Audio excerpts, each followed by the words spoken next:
అందరికీ నమస్కారం. తెలుగు కథామాలికకు స్వాగతం. మొదటిసారి నా ఛానల్ చూస్తున్న వాళ్ళు తప్పకుండా సబ్స్క్రైబ్ చేసుకోండి. ఈరోజు స్నేహ తన జీవితానికి సంబంధించి ఒక ఖచ్చితమైన నిర్ణయం తీసుకోవాలని నిర్ణయించుకుంది. పుట్టింటి వారే సర్వస్వం అని తన భర్తను కాదనుకుని వచ్చిన తనకి పుట్టింట్లో తన పరిస్థితి ఆలోచింపచేసింది. అసలు స్నేహ ఎవరు? తన జీవితం ఎలా మలుపు తిరిగిందో ఈ కథలో చూడండి. స్కూలు నుండి వచ్చి అలసటగా కుర్చీలో వాలిపోయింది స్నేహ. ఆ రోజు 1 తారీఖు కావటంతో జీతాలు వచ్చే రోజు.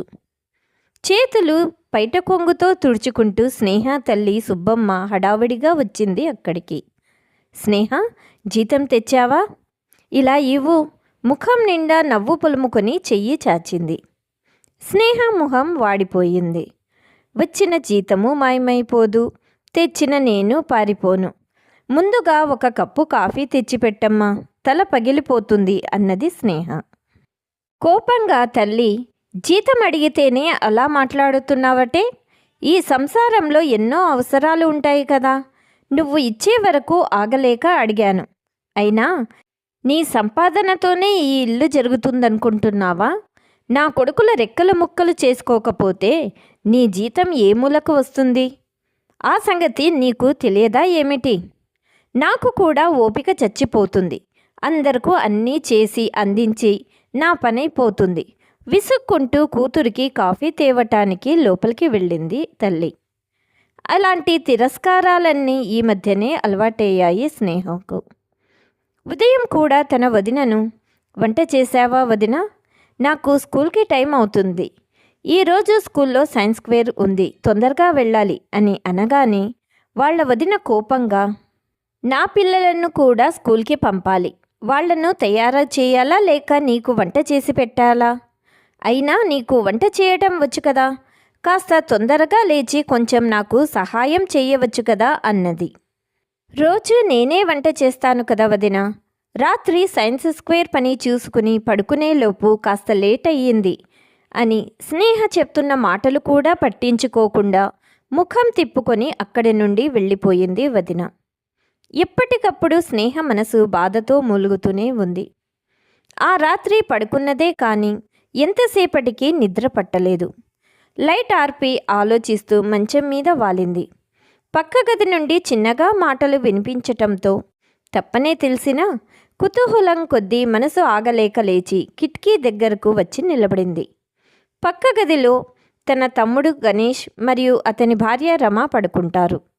వాళ్ల పెళ్ళి ఈ మధ్యనే అయ్యింది. తన ప్రవర్తనకు తానే సిగ్గుపడి అక్కడి నుండి కదలపోయింది. తన పేరు వినిపించటంతో ఆగిపోయింది. మా అక్కకి పెళ్లి చేస్తే బాగుంటుంది రమ. తనది చిన్న వయస్సు, ఎంతకాలమని ఒంటరిగా ఉంటుంది? ఇక బావతో కలిసి ఉండటం కల్లా ఇద్దరికీ ఈ జన్మలో సరిపడదు.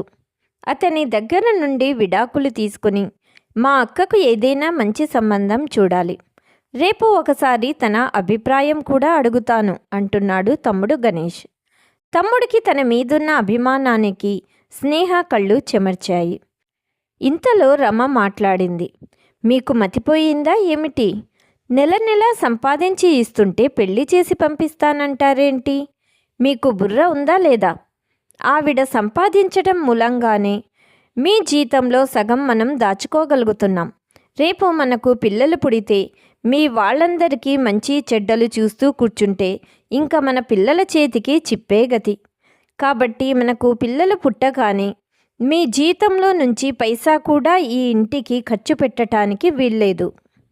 మీ అక్క జీతంతోనే ఇల్లు గడవాలి, తెలిసిందా మరి? ఎప్పుడూ ఆవిడకు పెళ్లి మాట తలపెట్టొద్దు. అయినా ఒకసారి మొగుడిని వదిలేసింది, రెండో మొగుడి దగ్గర మాత్రం తిన్నగా ఉంటుందా? తమ్ముడు మరదలి మాటలు విన్న తరువాత ఇక అక్కడ నిలబడలేక వచ్చి మంచం మీద వాలిపోయింది. యాంత్రికంగానే లేచి మంచినీళ్ల కోసం టేబుల్ దగ్గరకు వచ్చింది. జగ్గు ఖాళీగా ఉంది. జగ్గు తీసుకుని వంటింటి వైపు నడిచింది. అమ్మాయి రేఖ, నీతో పాటు రావటానికి నాకు తీరికెక్కడుందే? అక్కయ్యను తీసుకెళ్ళు అన్నది సుబ్బమ్మ స్నేహ చెల్లెలు రేఖతో. చెల్లెలు చంటిబిడ్డ తల్లి. ఇంకా నయం, నువ్వు వస్తే రా, లేకుంటే లేదు. అంతేకాని అక్కని మాత్రం తీసుకెళ్ళను. అసలే మా ఆయన బుద్ధి మంచిది కాదు. అక్కేమో నాకంటే చాలా అందంగా ఉంటుంది. అక్కడికి తీసుకొని వెళ్తే ఇంకేమైనా ఉందా? నా సంసారాన్ని నేనే నాశనం చేసుకున్నట్టే. పొరపాటున కూడా దాన్ని నాతో తీసుకెళ్ళమని అనకే అమ్మా. ఆ మాటలను విని, నిజమేనే, చిన్నదానివైనా ఇంత దూరం ఆలోచన చేశావే, నేను అంత దూరం ఆలోచించనే లేదు సుమా అన్నది తల్లి. ఈ మాటలన్నీ వింటున్న స్నేహకు చాలా బాధ అనిపించింది. మంచినీళ్ళ మాట మరిచిపోయి కాసేపటికి వెనుతిరిగి తన గదిలోకి వెళ్ళిపోయి అక్కడున్న పడక కుర్చీలో వాలిపోయింది. ఆమె ప్రమేయం లేకుండానే కళ్ళ నుండి నీళ్లు జలజలా రాలుతున్నాయి. ఎందుకు ఆమెకే తెలియని దుఃఖం పొంగుకొస్తోంది. ఏమిటిది? తన అనుకున్న తన వాళ్ళందరి ఆంతర్యాలు, నిజస్వరూపాలు ఇంత భయంకరమైనవా? ఎక్కడ జరిగింది లోపం? తన శ్రమలో దోషం ఉందా? తనలో ఉందా? తనేమైపోవాలిప్పుడు? తనకు దిక్కెవ్వరు? తనను ఓదార్చే వారెవరు? తన రక్త సంబంధీకులు ఎవరు? తనని ఇంత నీచంగా అనుకుంటున్నారా? తను రెక్కలు ముక్కలు చేసుకుని సంపాదిస్తున్న సంపాదనకు ఎంతో గౌరవం ఇస్తారు, కానీ తనను మాత్రం ఇంత నీచంగా చూస్తున్నారా? తెల్లారి లేస్తే ఏమీ తెలియనట్టు నటిస్తారే. కాస్తో కూస్తో ఇప్పుడు సంపాదిస్తున్నాను కాబట్టి తనని ఇలా చూస్తున్నారు. ఏమీ సంపాదించలేనప్పుడు తన పరిస్థితి ఎంత హీనంగా ఉంటుందో భగవంతుడా! ఇలాంటి వాళ్ల కోసమా తన పచ్చని సంసారాన్ని కాదనుకుని వచ్చింది? వచ్చిన తర్వాత తన తప్పు క్షమించమని తల్లిదండ్రుల చెప్పుడు మాటలు విని మంచి చెడు ఆలోచించని మూలంగా అలా ప్రవర్తించానని ఎప్పటికీ మీ వాళ్లకు డబ్బు పంపించవచ్చు, వచ్చేయమని ఎన్నో ఉత్తరాలు రాశాడు భర్త. మరెన్నోసార్లు తన దగ్గరకు వచ్చి బతిమాలాడాడు రాఘవ్. కానీ తను ఏం చేసింది? నోటికొచ్చినట్లు మాట్లాడింది. తన వాళ్లకు డబ్బు పంపటానికి వీల్లేదన్నాడన్న కోపంతో అతన్ని దూరం చేసుకుంది. ఇదంతా ఎవరి గురించి చేసింది? తనను తన భర్త నుండి దూరం చేయటానికి అతని మీద ఎన్నో రకాలుగా చెప్పి మనసు విరిచేసింది తల్లి. మొగుడిని వదిలేసి వచ్చింది కదా, ఏమన్నా ఎలా ప్రవర్తించినా ఇక్కడే పడుంటుందని అనుకున్నారా వీళ్ళు? అనునయించే వాళ్ళు లేక తనలో తానే కుళ్ళి కుళ్ళి ఏడ్చింది. అత్తింటి వారైనా పుట్టింటి వారైనా తనను తానుగా గౌరవించే వాళ్లనే కానీ తన సంపాదనకు విలువ ఇచ్చే వాళ్లను నమ్మకూడదని ఇప్పుడు అర్థం చేసుకున్నాను. ఎవరికి ఇచ్చే విలువలు వాళ్లకే ఇవ్వాలని, అంతకు మించితే తన మంచితనాన్ని పిచ్చితనం కింద లెక్క కడతారని తెలుసుకుంది. తన కోసం పాకులాడుతూ తన స్థానం ఇంకొకరికి ఇవ్వక తన గురించే కాచుకున్న భర్త గురించి ఇప్పటికైనా ఆలోచించుకునేలా చేశారు ఆమె పుట్టింటి వాళ్ళు. భర్త నుండి వేరుగా వచ్చేసిన 3 ఏళ్ల నాటి గతంలోకి ఆమె మనసు పరుగుపెట్టింది. ఎక్కడికి మనీ ఆర్డర్ చేస్తున్నావు? ముఖం చిట్లించి అడిగాడు రాఘవ్. మొదటిసారిగా భర్త నోటి నుండి వచ్చిన ఆ ప్రశ్నకు విస్తుపోయింది స్నేహ. అదేమిటి అలా అడుగుతున్నావు కొత్తగా? ఎక్కడికి చేస్తాను? మా అమ్మకే. ఇంకా ఎంతకాలం ఇలా పంపిస్తావు స్నేహ? నీ అన్న తమ్ముడు ఇద్దరూ సంపాదిస్తున్నారు. ఎవరో కొత్త మనిషిని చూస్తున్నట్టు అయోమయంగా చూసింది స్నేహ భర్తను. అతని ఆంతర్యం ఏమిటో అర్థం చేసుకోవటానికి ప్రయత్నిస్తుంది. నువ్వేనా రాఘవ్ ఇలా మాట్లాడుతున్నావు? మా అన్న తమ్ముడు ఉద్యోగస్తులే, కానీ వాళ్ళ జీతం తక్కువ కదా. అదీ కాక నేను పంపిస్తున్నది మా చెల్లెలు పెళ్ళికని నీకు తెలుసు కదా. అయినా ఈరోజు ఎందుకలా మాట్లాడుతున్నావు? మనీ ఆర్డర్ ఫారం ఒక పక్కకు పెట్టి చేతిలో పెన్ను మూసి టేబుల్ మీద పెట్టింది. ఇదిగో స్నేహ, నువ్వేమీ చిన్నపిల్లవు కావు అన్నీ వివరంగా చెప్పించుకోవటానికి. మన పెళ్ళైన 3 ఏళ్ల నుండి మీ వాళ్లకు డబ్బు పంపిస్తూనే ఉన్నావు. ఇప్పటి వరకు నేనేమన్నా అన్నానా? ఇంక రేపు మనకు పిల్లలు పుడితే బాధ్యతలు రెట్టింపు అవుతాయి. సంపాదించింది ఇప్పుడే కాస్త వెనుకేసుకోకపోతే మన పిల్లలకి దారి చూపించగలమా? రాఘవ్ భార్యకు నచ్చచెబుతున్నాడు. మొదటిసారిగా భర్తలో మరో మనిషిని చూస్తూ అతని ఆంతర్యం అర్థం చేసుకునేసరికి విపరీతమైన కోపం కలిగింది స్నేహకు. నువ్వే అసలైన తండ్రివంటే.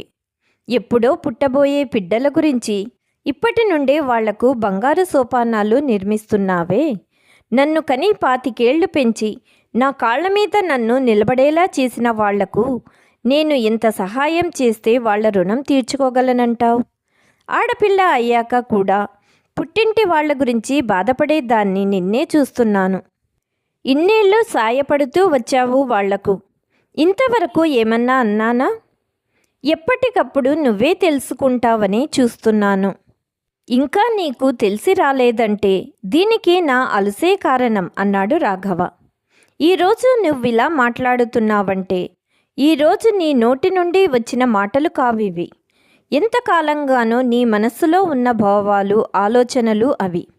సరే, ఇలాంటి భావం నీకు ఉందని ఇంతవరకు నేను తెలుసుకోలేకపోయాను. ఇప్పుడే తెలుసుకున్నాను కనుక భార్యగా నీతో ఏకీభవించి నీకు సహకరించడం నా విధి. దానితో ఒక షరతు పెడుతున్నాను, ఒప్పుకుంటావా? స్నేహ సౌమ్యంగానే అడిగింది.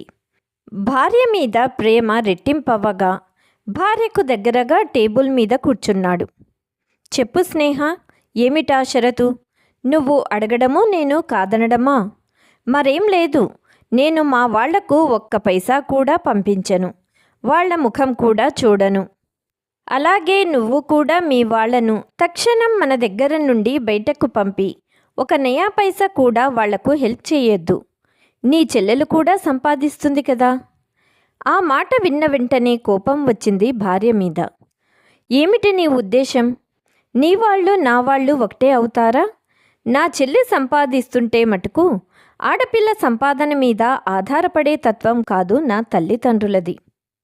అవును, నా తల్లిదండ్రులు ఆడపిల్ల సంపాదన మీదే ఆధారపడిన వాళ్లే. కొడుకు చేతకాని వాడు కావటం వల్ల కూతురే ఆధారం వాళ్లకు. మొదట్లోనే ఆడపిల్ల మగపిల్ల అన్న భేదం చూపిస్తే నన్ను చదివించి ఇంత దాన్ని చేసి ఉండరు. నా పెళ్ళై నా స్వార్థం నేను చూసుకొని వెళ్ళిపోతాననే దురాలోచన అప్పుడు వాళ్లకు కలగలేదు. ఇంత సంకుచితమైపోయింది నీ బుద్ధి. ఇలాంటి గొడవలు వస్తాయని మొదట్లోనే చెప్పాను. నా చెల్లెల పెళ్ళి అయ్యే వరకు వాళ్లకు అండగా ఉంటానని. అప్పుడు నువ్వేమన్నావో ఒక్కసారి గుర్తుకు తెచ్చుకో. వాళ్ళు నీ వాళ్ళన్న భేదమే లేదు. మనిద్దరివి ఈ బాధ్యతలన్నీ. మన వాళ్ళందరికీ మంచి చెడ్డలు సమాన దృష్టితో చూద్దాం అన్నావు. నువ్వు నా బాధ్యతలన్నీ తీరే వరకు నేను పెళ్లి చేసుకోనని అంటే నా బాధలు అర్థం చేసుకున్న వాడిలా నటించి నన్ను నమ్మించి మోసం చేశావన్నమాట. కానీ ఇప్పటికైనా సరే నిన్నేమీ తప్పు పట్టను. అటువంటి సంకుచితత్వం నీ స్వభావంలోనే ఉన్నప్పుడు దానికి ఎన్ని తొడుగులు వేసి మూస్తే మాత్రం అది మన పెళ్ళైన ఇన్నాళ్లకు బయటపడింది. సరే, నా అభిప్రాయం కూడా చెప్పాలి కదా నీకు. ఎట్టి పరిస్థితుల్లోనూ నా వాళ్లను దిక్కులేని వాళ్లగా చేయను. ఆ బాధ్యతలన్నీ తీరాకనే నీ మాట వింటాను, ఖచ్చితంగా తేల్చి చెప్పేసింది స్నేహ. తన మాటలో లక్ష్య పెట్టక తన పెద్దరికం, అధికారం మంట కలిసిందన్న ఉక్రోషంతో మనిషి నిలువెల్లా కోపంతో ఊగిపోతున్నాడు రాఘవ. అయితే నాతో తెగతింపులు చేసుకోవటానికి కూడా సిద్ధమేనా నువ్వు? భర్త నోటి నుండి వచ్చిన ఆ ప్రశ్నకు ఆమెలో కూడా పట్టుదల తలెత్తింది. నీతో విడిపోవటానికి నేనెప్పుడూ సిద్ధంగా లేను. అలాంటి భావం నీకుంటే నేను కాదనను. ఏం చేసుకుంటావో నీ ఇష్టం వచ్చినట్లు చేసుకో. కుండ బద్దలు కొట్టినట్టు చెప్పి మనీ ఆర్డర్ ఫారం పూర్తి చేయటంలో నిమగ్నమైపోయింది స్నేహ. ఇంకెలా తన కోపం వెళ్లదించుకోవాలో తెలియక పిడికిలి బిగించి టేబుల్ మీద గట్టిగా కొట్టి అక్కడున్న కుర్చీని ఒక తన్ను తన్ని వెళ్ళిపోయాడు రాఘవ్. అలా గొడవపడి భర్త నుండి వేరుగా వచ్చేసి మరో ఊరు ట్రాన్స్ఫర్ చేయించుకొని పుట్టింటి వారిని కూడా రప్పించుకొని తన అన్నా తమ్ముడికి ఒక దారిని చూపించి వాళ్లతో కలిసి ఉండసాగింది స్నేహ. రాఘవ నుండి ఎన్నో ఉత్తరాలు వచ్చేవి. ఇంకా ఎంతకాలం నా మీద కక్ష సాధిస్తావు? నువ్వు నా నుండి దూరమై 3 సంవత్సరాలయ్యింది కాదు, 3 యుగాలైనట్లుగా ఉంది. ఇంకా నా మీద కోపం పోలేదా? ఏం చేస్తే నీకు నా మీద కోపం పోతుందో చెబితే ఈ క్షణంలోనే చేస్తాను. మా వాళ్ళ చెప్పుడు మాటలు విని అప్పుడు అలా మాట్లాడాను. దానికి ఫలితం ప్రతి క్షణం అనుభవిస్తున్నాను. ఒకరినొకరం అభిమానించుకోవటం వల్లనే మన జీవితాల్లో మరొకరికి తావివ్వలేదు. ఇంతకాలమైనా నీకోసం ఎదురు చూస్తూ ఉంటాను. దయచేసి నన్ను అర్థం చేసుకో. ఇక మీద అంతా నీ ఇష్టప్రకారమే జరుగుతుంది. నువ్వు నాకు కావాలి. జీవితాంతం ఒకరి కష్టసుఖాల్లో మరొకరు పాలు పంచుకునేది, తోడు నీడగా ఉండేది భార్యాభర్తలని తెలుసుకున్నాను. నీ రాక గురించి ప్రతి క్షణం ఎదురు చూస్తున్నాను. ఇలా ఎన్నో రకాలుగా బ్రతిమలాడుతూ వేడుకుంటూ రాస్తుండేవాడు లెటర్స్. వాటి గురించి ఈ మధ్యనే ఆలోచించడం మొదలుపెట్టింది స్నేహ. తన పుట్టింటి వాళ్ళు సృష్టించిన పరిస్థితులే ఆమెను ఆలోచనలో పడేశాయి. ఆలోచనలన్నీ ఒక రూపాంతరం పొంది ఆమెకు దారి కనిపించింది. దాని ఫలితమే తన భర్త దగ్గరికి వెళ్ళిపోవటానికి నిశ్చయించుకుంది. ఆ శుభవార్త తన మిత్రురాలైన స్వాతికి చెప్పి స్కూల్లో రిజిగ్నేషన్ లెటర్ ఇచ్చేసి రావచ్చని హుషారుగా బయలుదేరిపోయింది స్నేహ.